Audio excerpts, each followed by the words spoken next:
बहुत सारी चीजें क्या हो रही है ना कि बहुत सारी चीजें कंपैरिजन में चली जा रही हैं। हम तुलना बहुत कर रहे हैं लोगों से अपनी, और जब हम तुलना करते हैं ना तो तुलना करते-करते हम अपने वास्तविक लक्ष्य से भटक जाते हैं। सबसे अच्छी चीज़ बेटा क्या होती है ना कि हमें ये दिखता है कि हमारे पास क्या नहीं है। हम अप जैसे हमें हमें जो मिल गया वो हमारे लिए वैल्यूलेस हो जाता है। बल्कि अगर हम एक कागज का पन्ना उठा के देखें और हम उस पर लिखें कि हमारे पास क्या-क्या है, तो आपके पास जो होगा ना वो बहुत सारे लोगों के पास नहीं होगा। क्योंकि ईश्वर ने जब हमें बनाया है तो ईश्वर ने हम में से प्रत्येक व्यक्ति को कुछ ना कुछ एक उत्कृष्ट गुण ज़रूर दिया है, जो दूसरे के पास नहीं है। हमें उस गुण को पहचानने की ज़रूरत होती है।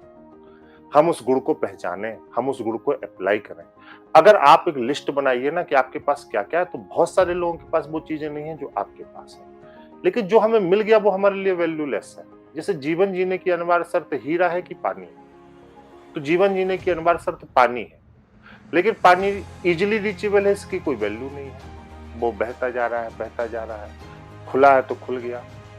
लेकिन हीरा क्योंकि रीचेबल नहीं है, वो प्रीशियस है, ईज़िली अवेलेबल नहीं है, वो जीवन जीने की अनिवार्य शर्त नहीं है, लेकिन वैल्यूएबल बहुत है। जब हम किसी के लिए आसानी से उपलब्ध हो जाते हैं, तो वहाँ पर हमारी कीमत बहुत कम हो जाती है। जब हम किसी के लिए बहुत देर से या संघर्ष में उपलब्ध होते हैं, वो हमें पाने के लिए प्रयास करता है, तो उसकी वैल्यू।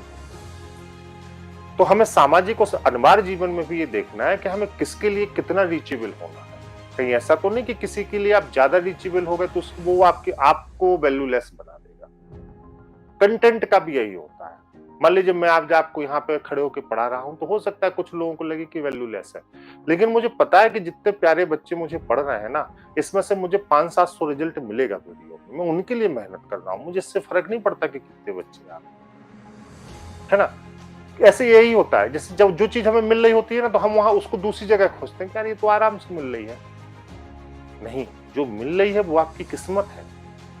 आपको ईश्वर ने जो दिया है आप उस पे भरोसा करिए। ईश्वर ने हम में से सबको कुछ ना कुछ दिया है।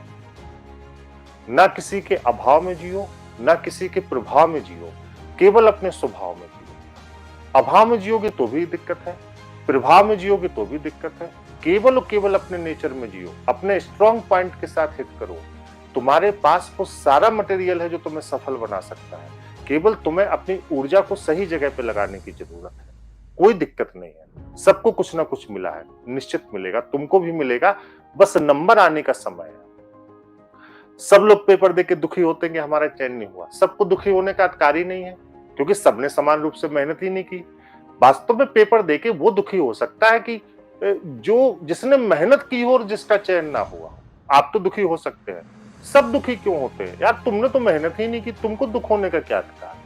लेकिन जो मेहनत करके दुखी हो रहा है, निश्चित मानिए कि एक परीक्षा में अगर आप बहुत नजदीक से चुके हैं ना, तो अगली परीक्षा आपका इंतजार कर रही है, और अगली परीक्षा नहीं, वो आपके चयन का इंतजार कर रही है। एक रिजल्ट आपकी पूरा जीवन बदल देता है, पूरा जीवन बदल देता है। केवल ना कि आपका, आपके माता पिता का, आपके बहन भाइयों का, आपके समाज का। और सफलता के ना 1000 दोस्त होते हैं, असफलता का कोई नहीं होता। जब आप अच्छी स्थिति में खड़े होंगे, सारे लोग आपके पास आएंगे, सब लोग आपको पूछेंगे, सब लोग आपसे प्रेम व्यवहार करेंगे। लेकिन जब आप असफल हो जाएंगे ना, कोई आपके पास नहीं आएगा। उसको जरूरत ही नहीं आपकी, क्योंकि वो आपसे जुड़ा ही इसी चीज से कि आपसे उसको कुछ लाभ हो। कुछ चंद लोगों को छोड़ दीजिए तो, है ना? इसलिए बेटा खूब मेहनत का समय है। आप पर 2 पीढ़ियों की जिम्मेदारी है। एक तो जो माँ-बाप अपनी गाढ़ी कमाई को आप पे लगा रहे हैं, एक तो उनको उनका भविष्य आपको अच्छा करना है, क्योंकि उनके पास जिंदगी के 10-15 साल बचे हैं। 50-55 साल में उन्होंने जो कमाया वो आपको लगा दिया। अब यहाँ से आप उनको रिलैक्स देंगे, आप सेलेक्ट हो जाएंगे तो उनकी उम्र 10 साल बढ़ जाएगी। आप उनको अच्छी बिजली देंगे, अच्छी पानी देंगे, अच्छी स्वास्थ्य सुविधाएं देंगे, उसके लिए पैसा चाहिए। और जब आप अपनी शादी करेंगे तो उसके बाद आने वाली पीढ़ी को भी आप अच्छा कर पाएंगे।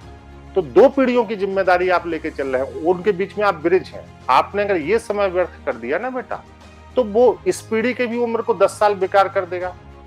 आपके माता-पिता का सबसे बड़ा टेंशन है आपका सेटल होना। वो भले आपसे नहीं कहता होगा, और इससे बड़ी खुशी उसके लिए कुछ हो ही नहीं सकती कि आप सेटल हो। और आप आने वाली पीढ़ी को भी बहुत अच्छा विस्तार दे सकते हैं। इसलिए यह समय बहुत कीमती है बेटा, इसको खूब अच्छे से जिए। महसूस करिए, फ़ील करिए और एक-एक मिनट को अपना यूज़ करिए, है ना? और निश्चित से यही समय आपको सफल